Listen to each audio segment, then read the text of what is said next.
Hello, my name is Ryan Grams. I'm an interviewer for the Grand Valley State University Veterans History Project. Today we are sitting with Andrew LaPres. And Andrew, tell me a little about yourself. Where were you born and when?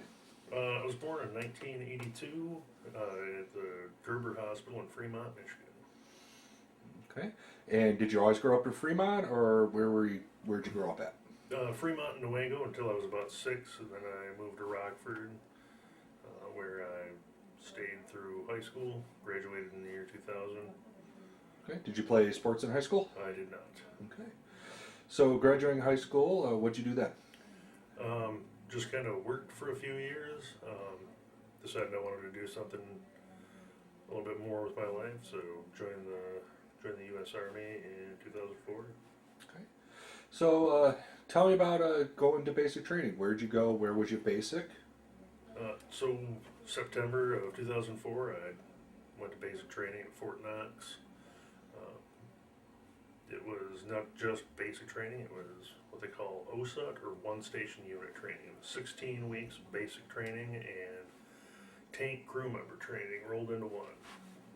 That was still when Fort Knox was still the armor school before the maneuvers school at Benning took over.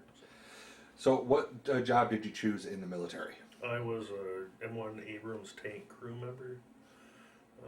In my career, I ended up starting off as a driver, moving up to loader, and then gunner and assistant TC, which is assistant tank commander.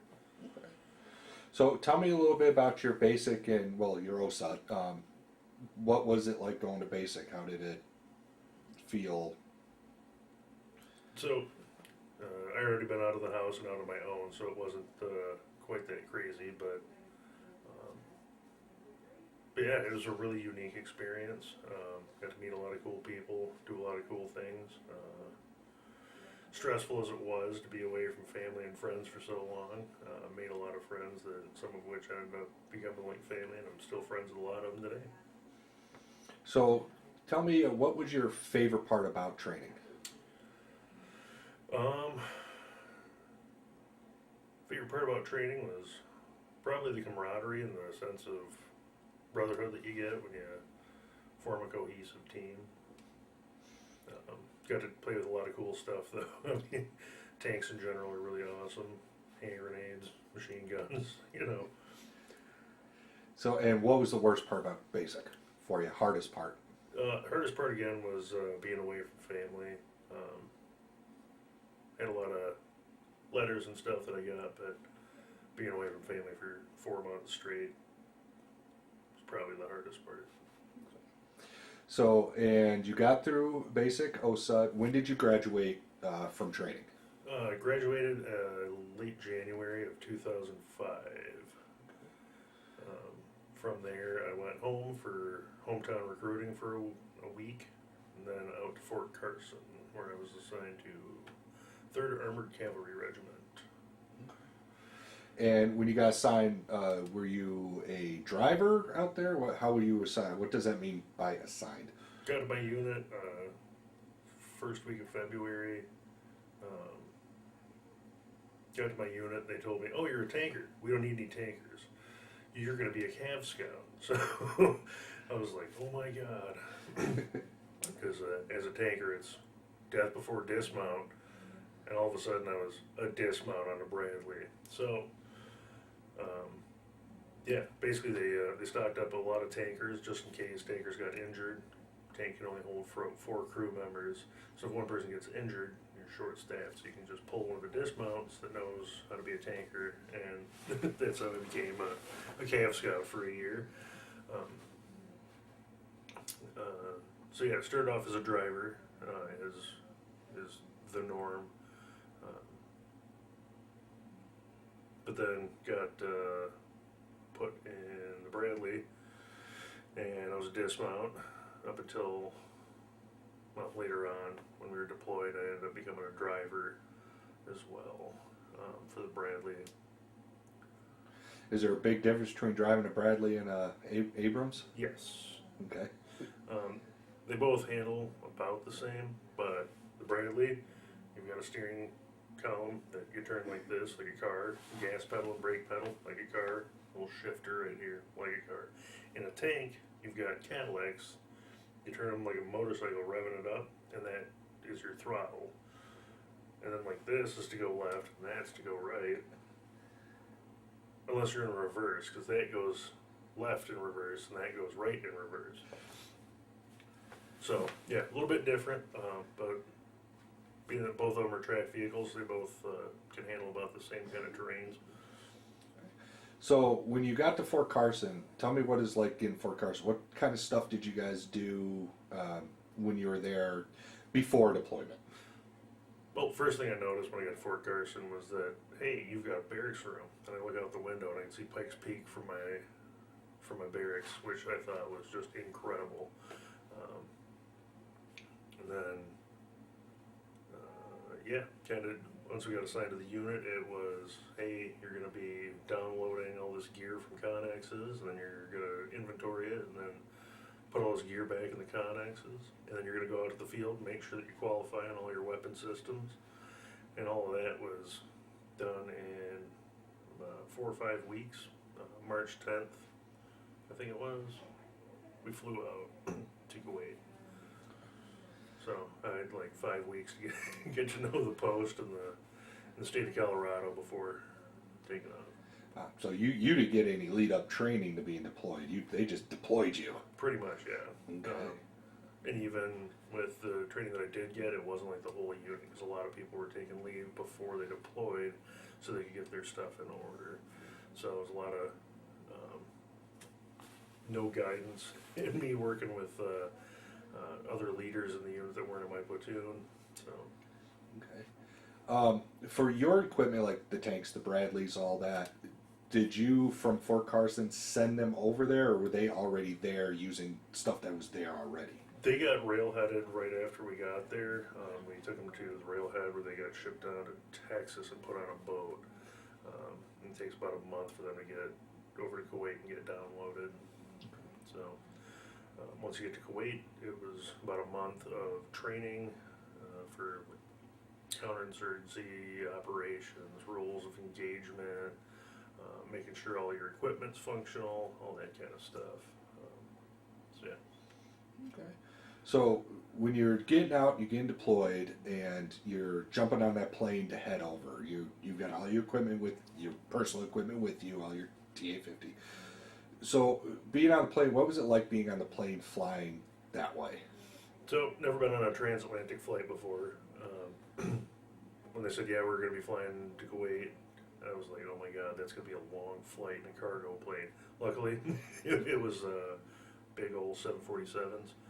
But yeah, we were packed in there like sardines. Every seat was occupied, full battle rattle. You had your backpack with very essential stuff, your body armor, and your weapon, and your helmet in a commercial airliner. So not a whole lot of space. Landed at night, and so you can't see anything. But you get out of the plane, and the first thing that hits you is just the desert heat. Even in March, it was like 80 degrees when we hit the ground, and it smelled like a completely different planet. It was really weird. Was there a moment on your way over there where you just thought it hit you what was going on? Oh yeah, Yeah. The first half of the flight was rolling through my head, and then I was like, all right, came to terms with it. Then you land, get on a bus, and get to the base, and you're like, what the heck is going on? Because, like I said, you step out, and the ground's different, smells different, feels like a completely different world. And then it really hit me, like, I'm somewhere else entirely. So you got on your plane, you got off the plane, you got on the bus, going to, what base did you head to? We went from the airport to Camp Buehring, which was like the staging area for troops moving into the country. So it's all the supply and training stuff was done there at Camp Buehring. And then a little bit of equipment draws from Camp Doha, which was like a port that was the supply center for everything at the time. Okay. So when you first get there, what kind of stuff do they have you doing when you first got there? When you first got off that bus and you're to where you're going to be, what stuff they have you doing? Well, it was the middle of the night, and all of our bags and stuff were on the plane in the belly, so they just dumped them. Just basic training style. Everybody's bags go down, and everybody picks one up, says whose it is, and you try to grab it and get out of there. Then you were assigned to your whatever tent you were in. They take you over to the tents. You get your cot set up. Luckily, the cots had air conditioning, or the tents had air conditioning. But again, they were just tents, so they didn't get real cold. And then it was a lot of going over basic first aid stuff, contact drills, that kind of stuff, just to whatever training we could find to fill time and keep stuff fresh in our memory. Okay. One cool thing I'd like to say is it was when I got to Buehring my first time, I was 22 years old, and it was the first concert I ever went to where everybody had assault rifles, or pistols at least, because we got to see Saliva play at Camp Buehring for us, which I thought, not a Saliva fan, but it was pretty cool to see a rock concert in the desert, right before you go to war. So. Okay. And that's where you're picking up all your stuff. Where did you head to then?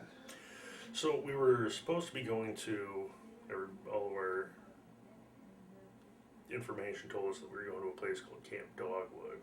It's just west of the river, outside of Baghdad, just southwest of Baghdad. We were going to be doing river patrols and stuff, which I thought, hey, cool, we're going to get Zodiac boats, get to play around on them. But as we were on our way, moving from Kuwait up into Iraq, we got a frago. Our entire unit was diverted from Dogwood to Baghdad, so we ended up going to Bayab for about a month. It's the Baghdad International Airport. And basically what we did was like counter-mortar, counter-rocket operations. So we do a lot of patrols, making sure that, just presence patrols so that people weren't setting up indirect positions. And then we also did a little bit of what we call soft raids, or knock and talk, where, you're searching people's houses, but you're not kicking the doors in. Everybody's pretty much used to that, so, yeah. About a month after that, they were like, all right, we know where we're going to assign you guys. And Bandit Troop got sent up to northern Iraq, the base of Mount Sinjar. And I was there for a couple of weeks, and as we were getting set up, they're like, all right, first platoon, you're going up to the top of Mount Sinjar to the retrans site, which was really cool because it was like April, May, and it was really, really hot, maybe 95 degrees down in Sinjar. 25-minute drive, you're on top of the mountain, and it's 15 degrees cooler with a breeze blowing across all the time. So that was pretty nice. You could see just for miles from the top of it. And then from there, as we were taking over our area of responsibility, we got moved to the town of Rabia, which was right on the border with Syria. And we actually had the largest AOR in the entire country. Our squadron was just handling an enormous amount of land, but half of it was all patrolled by Kurdish military and Kurdish police, and the what do you call them? Peshmerga and things like the YPJ or something like that. Kurdish military, anyway. So we never had problems north of our base of operations in Rabia, because they did a great job of just maintaining the peace and keeping terrorism out of that northern area. And we helped them with anytime they say, hey, can we get some help, we'd work with them hand in hand, which is pretty cool. What kind of stuff did you do to help? Well, if they wanted to go in and do a search of somebody because they had intel on it, we a lot of times would just pull outer cordon, which you just move your vehicles to the outside of the town and make sure that nobody's running out. And if they are, you intercept so that the local authorities can move in and detain, question, or just wave them on, depending. And from there, what happened? From there, we started taking on other missions in the area, going out, kind of building rapport with the locals. In the town of Rabia, when we got there, there was a little bit of terrorist activity. We had special forces out of our FOB as well, FOB Hider, and they were training up Iraqi army. So they do a lot of stuff, and we did one really big bust early in the summer. We pulled out our cordon and had some guys on the ground for inner cordon. And we found like 27 long guns, 15 pistols, and briefcases full of drugs and American currency that were being used to fund terrorism. And after that, we didn't have a whole lot of problems, because the way that we operated in Rabia was kind of like, hey, we're here to help, not kicking your door down. We're not here to tell you what to do. We're here to help when you guys want to get stuff together. So, building that rapport. Our town never had a problem. Our FOB was never attacked, but once there was a rocket attack. But we were at a granary, so we've got this like 8 or 9 story grain silo tower facing towards Iraq. And the other direction, it's facing towards Syria, and it's right along the side of a railroad track. So we had this very long, very thin base, which is extraordinarily hard to hit with any type of indirect, because if it was coming from the east towards us, it had just hit the granary tower and would have gone off and nobody would have been injured. And then if it's from the north or south, it'll just go over or fall short. So didn't get a whole lot of attacks like that. We'd also move out in a lot of escorting EOD when they would find IEDs. We'd go out there and to help them dispose of whatever munitions they had found. And screen lines along the Syrian border. We had a lot of smuggler activity out there. So we do a lot of overnight missions, making sure there weren't smuggling operations going on. And then kind of kept that up into July when we started getting I don't remember when the elections were. Anyway, got to see the first free elections in Iraq for first time since like 1980 or 70s. It's pre-Saddam era. So pull a lot of outer cordon security. Got pictures of Iraqis holding up their finger with this permanent ink. Because you vote, you get one vote, you dip your finger in to say, yep, this was me. And I got pictures of them holding it up, and the Iraqi flag behind them, just proud as hell that they could have their first free democratic election in most of their lifetimes. That's cool. Yeah. So, what happened next? So, do we get into the nitty gritty here? The first real major incident that I saw was on July 29th, 2004. There was an Iraqi army recruiting event being held just outside of our FOB in Rabia, right outside of like, their police station, hospital, and all that. We're in a little area, that courtyard area had 400 or 500 people coming in to join the military. But the Iraqi people don't like to stand in lines a whole lot. Culturally, they just kind of stand around, mull about, oftentimes very, very close, which was bad because a suicide bomber came and had a suicide vest with bulk explosives and grenades and what have you on it, detonated, killed like 36 people, injured like 28 more. So we were first on scene to start moving those casualties out and securing the area and everything. 2 days, the next day, there was no recruiting event. The day after that, the recruiting event was back on. But we had advised them on how to do it, so they had lines, people were spaced out, security was better, and even more people showed up to that, and they did it the first one because most of them were really mad that somebody attacked them, and now they wanted to get back at, because now it hit home. Now they wanted to take them down. So it was interesting to see the will of the people changing like that. All right. Okay. And so when did you go to Kirkuk? That was actually my second deployment. Okay. Well, we'll get to that then. Yeah. We'll come back to that. So the next big thing that happened was it was August. Very, very hot, like 120 degree air temperatures, because, like, oh yeah, it doesn't get that hot. In the sun it does, and the heat radiating off the ground makes it that hot. The air temp is a little bit different. So, yeah, it was early to middle of August. They came to put in air conditioners. Hallelujah. They fired them up on the night of August 28th. And I slept really nicely, which is great because the next day, Red White Half Troop went down to Tal Afar to support Operation Restoring Rights, which was also known as the Battle of Tal Afar. It was the fourth largest offensive in the war in Iraq.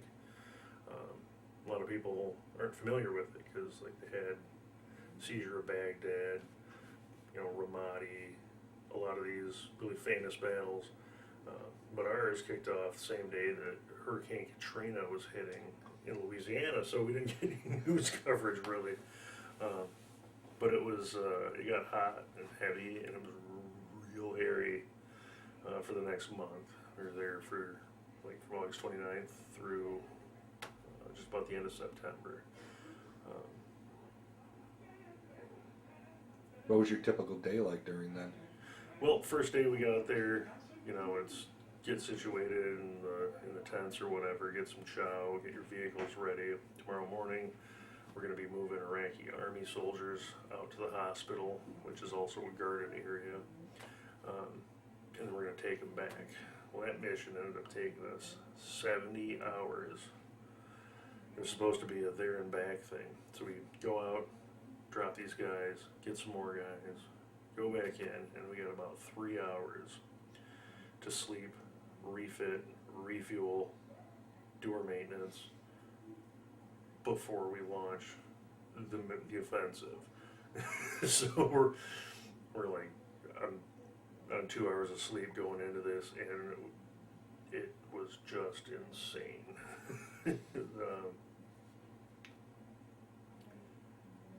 Yep, there were IEDs, vehicle-borne IEDs, a house-borne IED. So yeah, my vehicle in particular, we were providing an outer cordon security for Crazy Horse Troop, and they all were in the south of Route Bel Air, which kind of divided Tal Afar north-south, going east-west. The northern half was where we were at, and we saw some trucks moving around, looking a little shady. So we went up to investigate, and lo and behold, there's a bunch of rock repel grenades in the back of this truck. So drop a ramp, dismounts go in. They're about ready to breach that door, and a guy pops his head out holding his child. It's like a 2 or 3 year old little girl. Looks around, closes the door, and goes back inside. I'm like, well, that's real weird.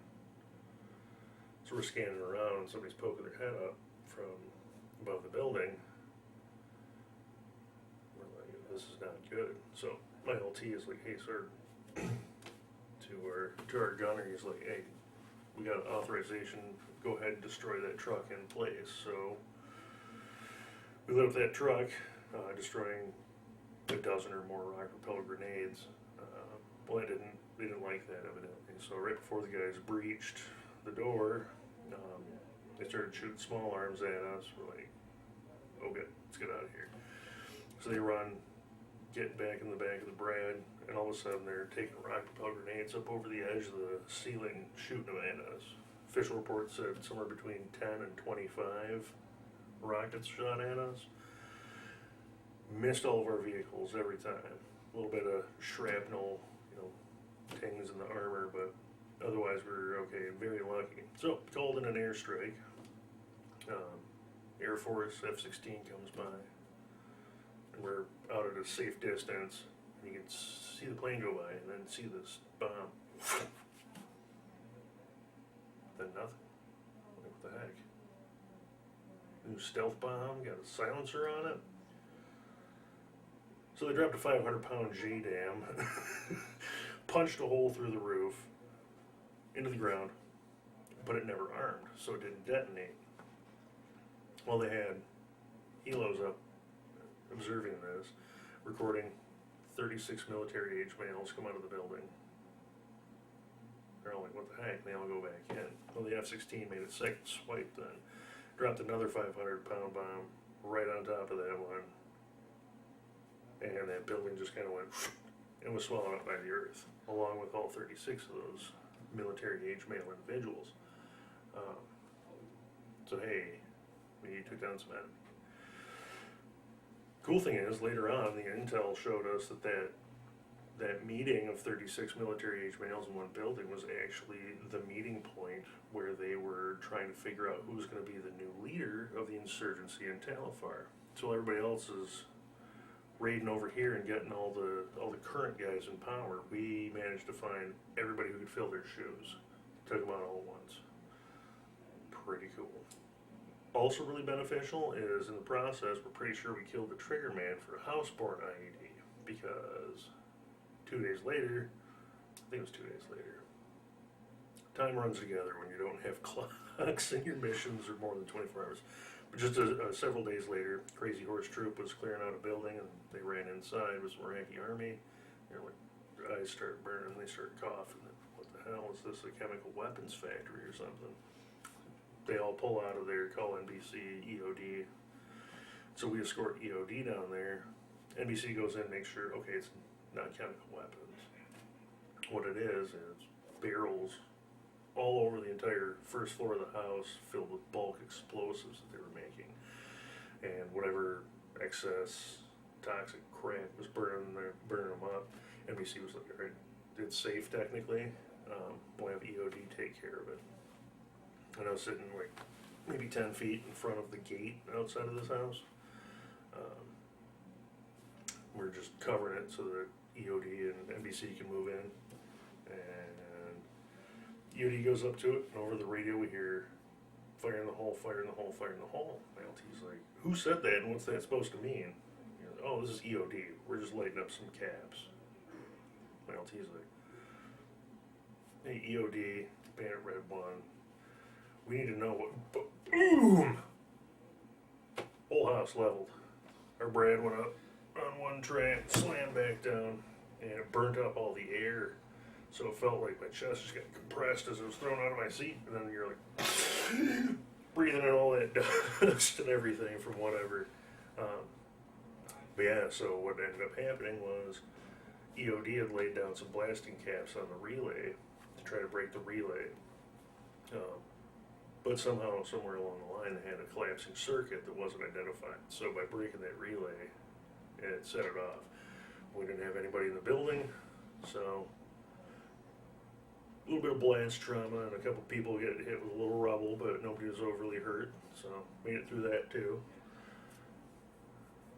For the drop of the JDAMs, for the one just before that too, how far away did you guys get before they dropped? We had to be 500 meters out for safe distance. Could you still feel it? Oh yes, oh my yes. I have my old disposable camera, we're facing it, so I'm taking pictures out through my vision blocks in the Bradley. Yeah. Somewhere in there are three major events that I really remember in Tal Afar. The other one was, again, on Route Bel Air, our 3 vehicle was pulling out to, pull outside security while we were doing some raids. And they pulled forward, they pulled backwards, covering down on different alleys. And they're just sitting there for about a 40 minutes, and all of a sudden, boom! Double stacked anti-tank mine hits. Blows the track off the vehicle, hit like the front left side, which is where the driver sits. And the track goes under here, and it's welded right here. That weld split open, blew the hatch off the driver's hole. Driver goes up, sits back down. A lot of ringing in the ears, no blood, no nothing. The only person that was injured was the gunner, or the Bradley commander. He was looking through his the sight when it went off, and it split his eyebrow a little bit. So, like, well, we need to recover this vehicle. I'm the closest one, so we pulled up, hooked up our tow cables. We're gonna drag this out of here. Evidently, they had that spot dialed in for mortars too. Luckily, it was only like 60s, so, but it hits, and it hits right in between everybody that's trying to hook these vehicles up. Knocked them all to the ground for like, shit, we gotta get out of here. Did have some casualties that time. One guy had a double perforation of the carotid artery. Sounds pretty heinous. The one guy that split his eyebrow also got a piece of shrapnel right through his forearm, went in one side, came out the other, through his Virgin Guadalupe tattoo. Couldn't even see a scar on the entry point afterwards. Scar over here, yeah, but not on the Virgin Guadalupe saved him. And then our medic actually got hit. He had like 9 penetrating shrapnel wounds going down his right side. Broken arm, sucking chest wound. So that was Sergeant Green, and our other medic, who was on our track, grabbed him and threw him on our track. And so I medevaced our medic. Then while I'm doing that, he's all yelling at Doc Cruciati, "No, order operations, think about it. What are you supposed to do first?" He said, "Well, I can't get to that yet." So he was still arguing on what was the best way to do it. He knew he had trained him better than that. And we got to our the aid station, medevac site. It was by another granary in southern Tal Afar. And when we got there, the guy with the shrapnel wound gets up like this, stands up, turns around, and helps another wounded guy up. Walks over, sits down.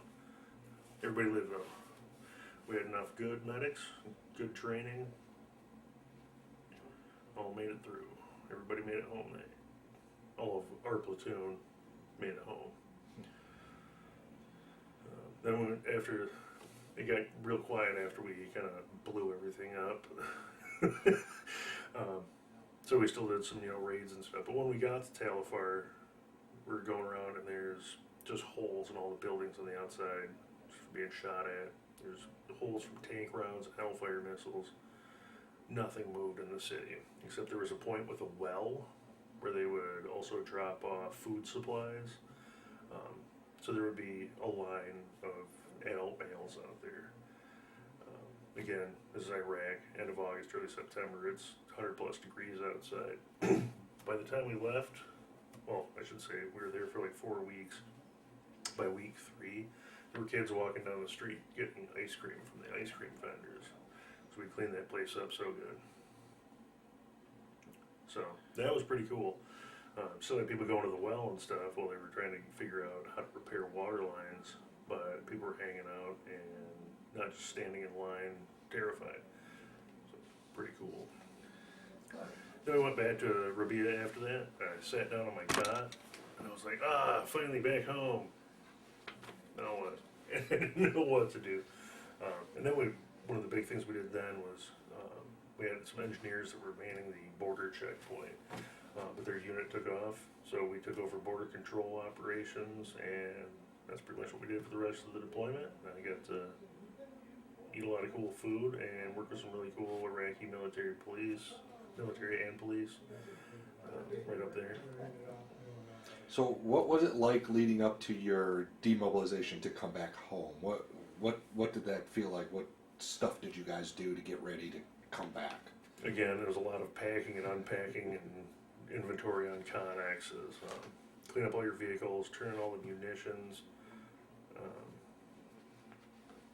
Yeah, and that was basically it, because we still had to operate the border control checkpoint until about 2 weeks before we left, while we were handing it over to an MP company that was taking over. So then you get on the plane to come home, right? Well, you get on the bus to go to here to get on the plane to go home. Coming back across the ocean, was there a point on that plane ride when you just felt relief? Oh, yeah, as soon as that plane took off, we felt the wheels go up, and we're like, yes! And on the way home, it was cool, because we were flying, we stopped in, I don't remember if it was Shannon, Ireland, or if it was in Germany, but from there you go up over Greenland, and it was nighttime. We got to see the northern lights from the plane, which was pretty sweet. And then we got landed back in America, and we all loaded up on buses, and they had like fire trucks shooting the water across and all kinds of stuff. Police escort giving us the hero's welcome as we came back to Fort Carson. Pretty neat. So now that you're back at Fort Carson after your first deployment, what happens back at Fort Carson now? After you get back from a deployment, what goes on? First thing is you get home and you're like, oh, I can't wait for, nope, you're gonna sit in this building in the motor pool while we get your weapons checked and issue you a billeting, so you got a barracks room. Then you gotta issue you blankets and sheets, cause, you know, nobody's got anything but their sleeping bags. So, I remember just sitting there, and then sergeant majors and unit commanders and everything, we got to give you a briefing and safety briefs, and it just keeps going on. It was like, all we wanted to do was get hot American food, drink a beer, and go to bed. You know, it's like an 18-hour flight, and we're just sitting there stuck in, it's cold out, and just want to go back to the bees. But yeah, so from there, we didn't even like download a whole lot of our military gear, like from those connexes, because right as we got back, 3rd ACR was getting reflagged and moving from Carson to Fort Hood in Texas. I stayed at Carson because there's no snowboarding in Texas. So like most of the unit went to Texas. Some guys ended up getting sent to 3rd Infantry Division over in Georgia. And then those of us that stayed ended up being part of 4th Infantry Division, their 2nd Brigade was getting rehoused at Carson.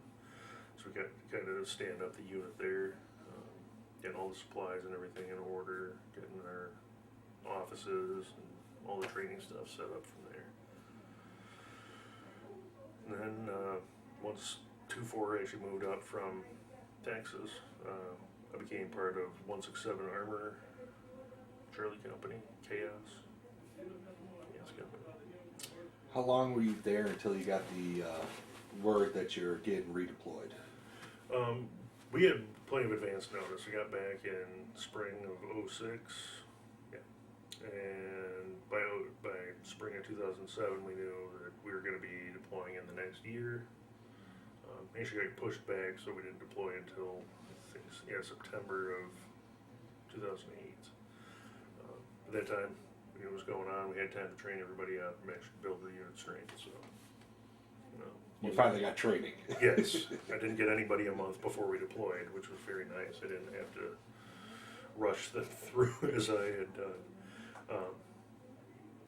But yeah, so at that point I went back on tanks, trained up as a loader and gunner eventually. I only got to do one gunnery for qualification. We shot a 798. That's really good for your first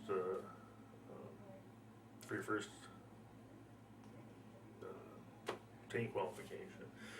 Cool thing about the 798 is that it would have been closer to 900, but we'd already qualified. You need to get 700 to qualify, so they knocked off the last engagement, which was the tank commander's engagement. Yeah, no, you guys can just skip it if you want. So we did. So the tank commander was an incredible gunner, so we would have been more like 898. So yeah, and then. So getting ready to deploy, when you found out, how did it feel to find out you getting redeployed? Were you excited? Were you ready? I really felt like I was ready. One of the big things was I got my corporal stripes just that spring before.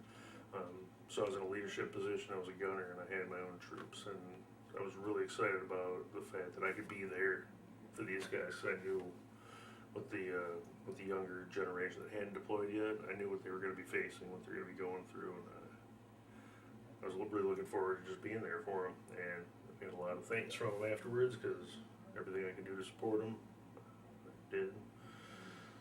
So when you're on your way over again, what did it feel different this time, doing it a second time?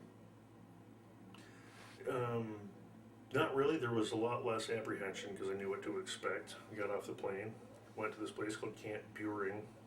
Again, Camp Buehring looked the same. Those tents had been turned into other tents, more modern, because the ones that we were in originally, in 0506, were like canvas that had been sealed with paraffin and kerosene to prevent insects and stuff. So if they got on fire, it was I'd seen pictures of it. It was terrible. They're just giant wicks. So the second time we got there, it's like, oh, you're still gonna be living in tents, but you don't have to be afraid of them going up in flames. These are California fire safety compliant, you know.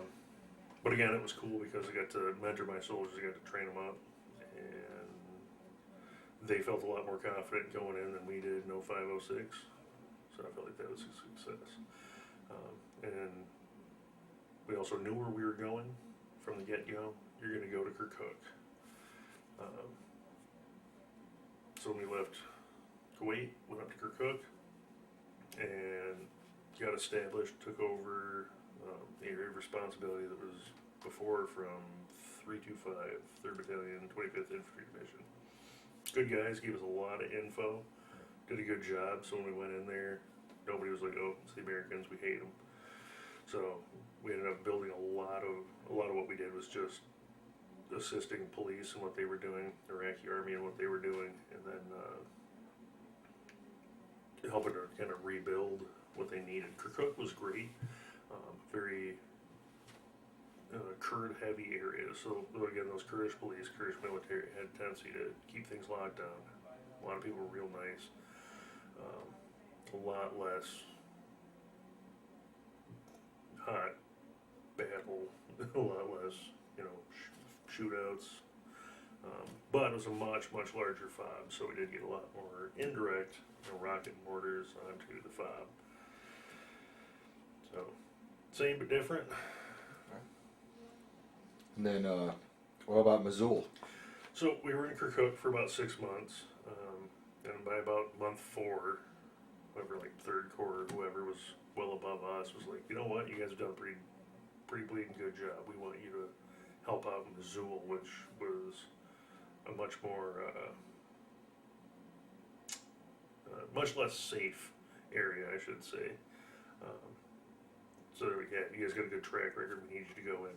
So we went there and picked up the area of responsibility from who else but 3rd Armored Cavalry Regiment. I got there like a couple days before Thanksgiving, and found out that my old buddy, Sergeant Jose Regalado, on November 12th, I got there on the 18th, it was 6 days prior. He was working with some Iraqi army, and one of the Iraqi army soldiers was like a sleeper cell, whatever, and attacked and shot and killed Sergeant Jose Regalado and a couple other people, and it's terrible because he was like one of the nicest dudes ever. Everybody says that, but seriously, super good dude. Always kept morale high for everybody. I was like, man, maybe I should have stuck with 3rd ACR. But yeah, so we took over like the northeastern quadrant of Mosul. Not the northeast, it was like east central into the southeast. And again, mostly just supporting local law enforcement and Iraqi army in their endeavors.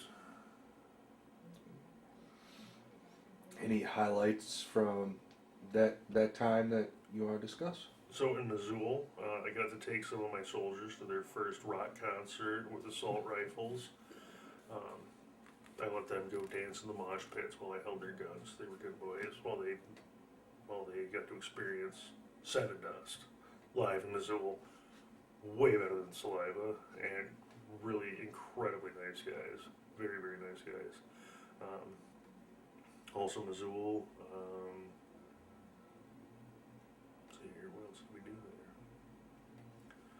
There's a lot going on. I'm trying to think of the highlights.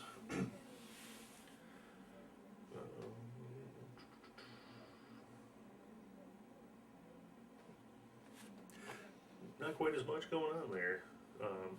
Just because it was later in the thing, we didn't get any direct contact in our platoon. But our adjacent company, Delta Company, did get hit by a VBIED, a vehicle-borne IED. I was on watch out at the COP. I don't remember what it was called, but little combat outpost that we were stationed at. What the heck is that? A big plume of smoke, and then we hear a rumble. Turned out it was a dump truck filled with like 15,000 pounds bulk explosives. Hit Delta Company's convoy and blew a crater in the ground that was 50 feet across and 11 feet deep. So after being out on mission for 20 hours, doing guard duty, and then going back unslept for like 30 hours, I had to take myself, my section sergeant, and a couple other guys had a funeral detail for several, it was about 6 weeks that we were doing it when we were at Carson, and Sergeant Major requested us specifically, even though we were like, hey, we haven't slept for like 20 hours at least, we've been on mission for 20 hours, then pulled guard duty, and then came back, we don't know if we can do these guys justice. So it was really hard for some of the younger guys because they like went basic with some of the guys that passed. I knew a few of them, but I wasn't like close with them or anything. So again, as an NCO, I get to kind of help support my troops there and get them through it. But that was probably one of the harder things I think I ever did in the military, was giving that 21 gun salute for soldiers that we knew. Real tough. But again, everybody in our platoon, everybody in our entire company, yet again, came home. No major casualties. So coming home after your second tour, how much longer did you have in the military after that before you got out? I got back in September. No, August. I got back in August, and I got out the following January. So when I got back, I was like, all right, we got 6 months left. Like, re-enlistment window's closing. And I was like, you know what? I've set my soldiers up for success. I brought them over here. I think I've had enough. I'm going to walk out. And that's when I was offered the field promotion from E5 to E6. I was like, first sergeant, I'm honored, but I'm only here for 6 months. Why don't you give it to somebody else who's staying in? He's like, oh yeah, I don't know why I didn't remember that. Yeah. Okay, so then you're back home and you got out, and what'd you do after you got out? Got out in January, moved in with my, at the time, girlfriend, who is now my wife. Went to school at Pikes Peak Community College to get my associate's degree. Did a VA disability claim with the DAV and did not get the rating I felt I deserved. So kept fighting that for 4 or 5 years. In the meantime, I ended up moving back to Michigan from Colorado. Got a job opportunity working for Kent County Veterans Services, being a veteran service officer, helping other veterans navigate the VA so that they don't have to go through all the stuff I did. And it has been very rewarding. I get to help out a lot of vets now, so it's very cool. Good. So, is there anything else you'd like to talk about? Anything else you want to highlight, or? I'm going to bring up one of the questions that always get asked in interviews. Would you do it again? If I could go back in time, knowing what I know now, I would do it all again, pretty much the same way. But instead of getting out, I might have gone green to gold and been a medical officer, possibly. I think that's the only thing that I would have changed about it. And yes, I do miss it sometimes, but also I know that every day I have a porcelain toilet that I can use. No burn barrels. Don't have to use porta potties. Nobody's shooting at me since. Doesn't look like anyone's going to shoot at us anymore. So, very glad where I'm at. Loved it and totally do it again. Well, thank you very much, Andrew. We appreciate it, pleasure. and thank you. Yeah.